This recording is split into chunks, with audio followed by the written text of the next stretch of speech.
Tuko kwenye kuanzisha rasmi elimu ya uraia kwa Watanzania kujiandaa kwenye uchaguzi mkuu wa 2025.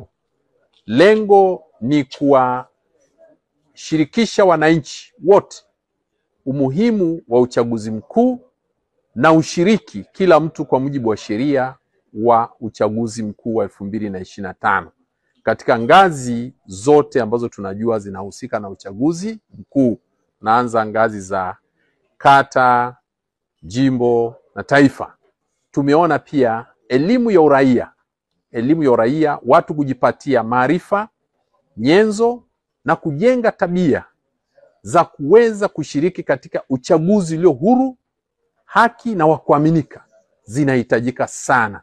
Kwa hivyo tumejipanga hizi taasisi kubwa tatu: Baraza la Waislamu Tanzania BAKWATA, Baraza la Maaskofu Katoliki Tanzania, Baraza la Makanisa Kikristo CCT Tanzania. Tunafanya kazi kwa pamoja na tunaenda kuwashirikisha viongozi wa dini katika ngazi zote ili wawafikie wananchi, kuwapa elimu ya uraia. Kwa hivyo ni elimu ya uraia kuelekea ushiriki wa uchaguzi ulio huru, haki, wa kuaminika na uadilifu wa 2025. Tupo katika semina hii ambayo imeitishwa na Interfaith kwa ajili ya kuangalia mustakabali wa uchaguzi wa 2025, uchaguzi mkuu ambao tunakusudia kupata viongozi wa nchi.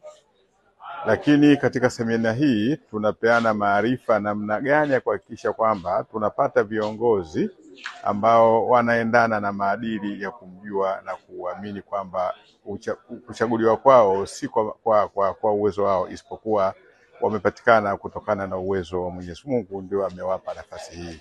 Kwa hiyo viongozi hao ambao wanatakiwa wachaguliwe, basi wazingatie kwamba wanaowaongoza ni viumbe wa Mwenyezi Mungu. Kwa hiyo na wao wafuate maadili ya kidini na maadili ambayo yanaweza yakawasaidia wananchi hawa kuenenda vizuri na kupata manufaa katika nchi yao.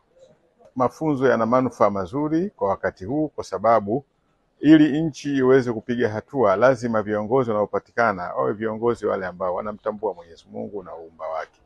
Kwa sababu kama viongozi hawatakuwa wenye kujua uumba wa Mwenyezi Mungu, maana yake watawafanyia wananchi wao yale yasiyokuwa ndio, na kufanya hivyo kunaweza kuleta migongano, mambo mengi katika maslahi, na hata pia kutopata manufaa yale ambayo wananchi waliyategemea kutoka kwa viongozi.